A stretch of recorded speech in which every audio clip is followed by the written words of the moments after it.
اور بھی آپ کو بتائیں کہ آبنائے ہرمز کے معاملے پر بھارتی دوغلاپن بے نقاب ہو گیا ہے، جبکہ بھارت بیک وقت ایران اور امریکہ سے رعایت لینے کی کوشش کرنے لگا۔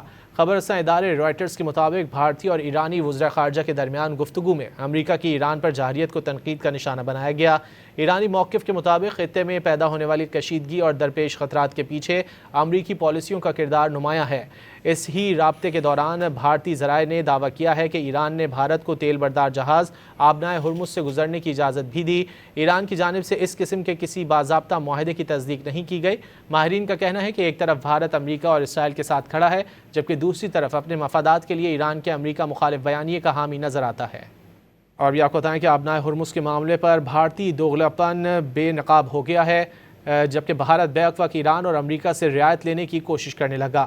خبر رساں ادارے رائٹرز کے مطابق بھارتی اور ایرانی وزراء خارجہ کے درمیان گفتگو میں امریکہ کی ایران پر جارحیت کو تنقید کا نشانہ بنایا گیا۔ ایرانی موقف کے مطابق خطے میں پیدا ہونے والی کشیدگی اور درپیش خطرات کے پیچھے امریکی پالیسیوں کا کردار نمایاں ہے۔ اس ہی رابطے کے دوران بھارتی ذرائع نے دعویٰ کیا ہے کہ ایران نے بھارت کو تیل بردار جہاز آبنائے ہرمز سے گزرنے کی اجازت بھی دی۔ ایران کی جانب سے اس قسم کے کسی باضابطہ معاہدے کی تصدیق نہیں کی گئی۔ ماہرین کا کہنا ہے کہ ایک طرف بھارت امریکہ اور اسرائیل کے ساتھ کھڑا ہے، جبکہ دوسری طرف اپنے مفادات کے لیے ایران کے امریکہ مخالف بیانیے کا حامی نظر آتا ہے۔